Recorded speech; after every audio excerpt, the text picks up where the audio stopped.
Hi. I don't know what happened last video, but well, here we are. I guess I'm doing football videos now, which is a good thing. मेरे को करनी थी बहुत time से.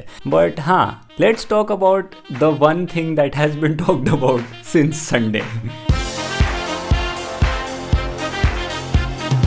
Rodri is this year's Ballon d'Or winner. Okay, I'll just start with this. देखो, do I think Rodri did not deserve to be Ballon d'Or winner? No. I can see why he might win it, but I don't think he should have. No, come on. We are not in a world where Rodri is winning a Ballon d'Or. No, please. And I'll explain why in this video, why I think so. I don't know who asked, but here I am.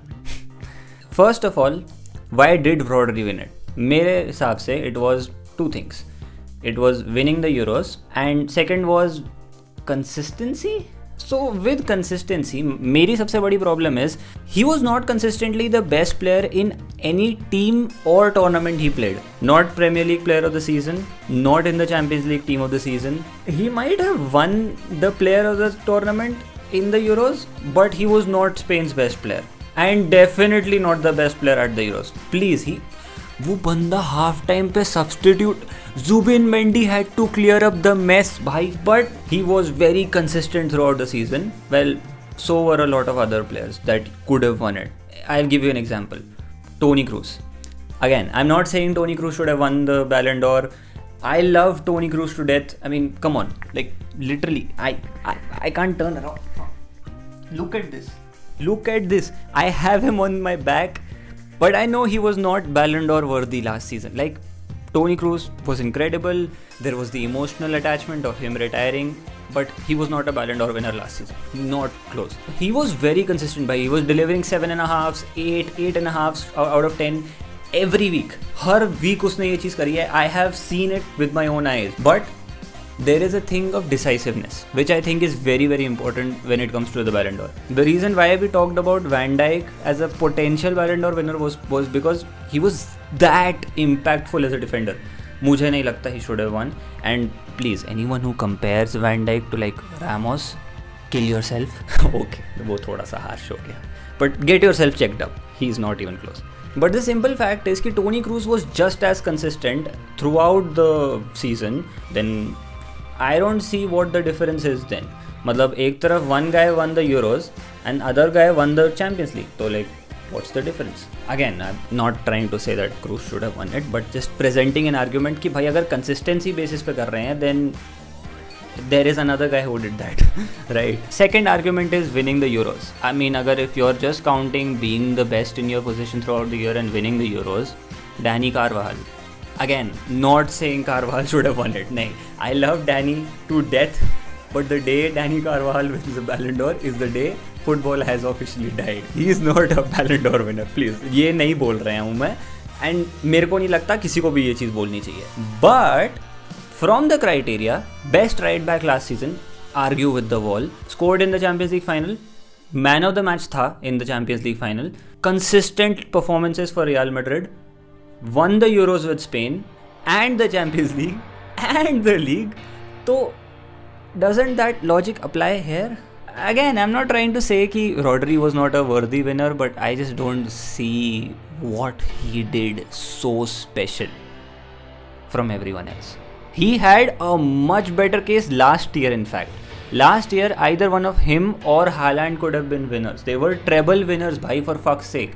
Why were we not making cases for them last year, but we are making a case for them this year? Doesn't make sense to me. Now coming to the other two favorites for the Ballon d'Or, Jude Bellingham. I'll go with him first. Last season in fact, in the league, there was no one better than Jude Bellingham. No one was as consistent of a league player as Jude Bellingham was last season. Not even close. है ना? And he had impact everywhere. वो बंदा defense में भी impact दे रहा था. He had defensive records throughout the season. He was helping with the attack. He had so many good attacks last season. He was doing it all. And I understand why Bellingham did not win. मेरे को पता है वो क्यों नहीं जीता. Simple answer is he was not decisive in the Champions League.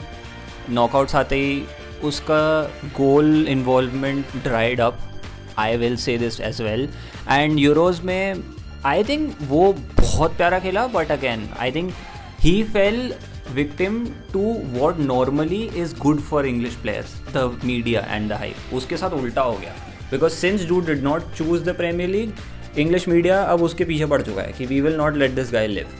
And so I understand why he may not have won the Ballon d'Or. कि ठीक है भाई, like he is just not as decisive in cup games. He was very good in league games, but cup games normally hold more value. Now we come to the most controversial one, Vinicius Jr. Fuck, this is gonna be long. Vinicius का first problem was कि he was injured last year. August से लेकर December तक he was not consistently available for the team, which is why उसका goal involvements are not as good as they could have been. वो इतना consistently उस समय खेला ही नहीं. His minutes are not as high as other players who have played throughout the season, purely because he spent the first 3 months just battling injuries. Since then though, there has not been a player with more impact than him for the clubs. मैं अभी पहले I'm talking for the clubs. And in the Champions League, you cannot tell me one single player who was better last year. एक बंदा मेरे को बता दो who was better than Vinicius Jr last year. And if you don't believe me and if you're thinking नहीं he was not that good, semi-final Bayern versus Real Madrid, जाके दोनों legs देख लो. If you find one player who had a performance similar to those two legs as a winger, I will retract my case again. Now, the one argument everyone uses, the Copa America. Vinicius बहुत बेकार खेला. Guess और कौन बेकार खेला? Rodrigo, Rafinha, anyone else, Militao, जो किसी को भी उठा लो. None of them played well for Brazil. If every player who is doing well for their club suddenly is not doing well for the country, maybe there is a management problem there. But yeah, I just don't think that Copa America can be put solely on Vinicius कि भाई यही अच्छा नहीं खेला. And again, like his performances in knockouts, like the Copa España final, by Barca against first half में hat trick. You can't discard stuff like that. But yeah, that's it bhai. Again, Rodri, not undeserved completely, like ठीक है, fair enough. It's not the biggest Ballon d'Or robbery in my opinion. That was last year. Don't even get me started. But it wasn't fair in my opinion. I just don't think Rodri was good enough to be called best player of the year. Like, nah. Anyways, that's it for today. I hope you guys liked the video. However many are watching, I don't know why. Last video went very weird for some reason. But yeah, let me know what you think in the comments. Who you think should have won. If you disagree with me, let me know. And yeah, again, if there is a specific video jo football related, yeah, otherwise check out my other content, by the way guys, whoever is new. You want me to make, let me know in the comments. Let me know on Instagram, follow me there, and I'll see you guys in the next one. Peace.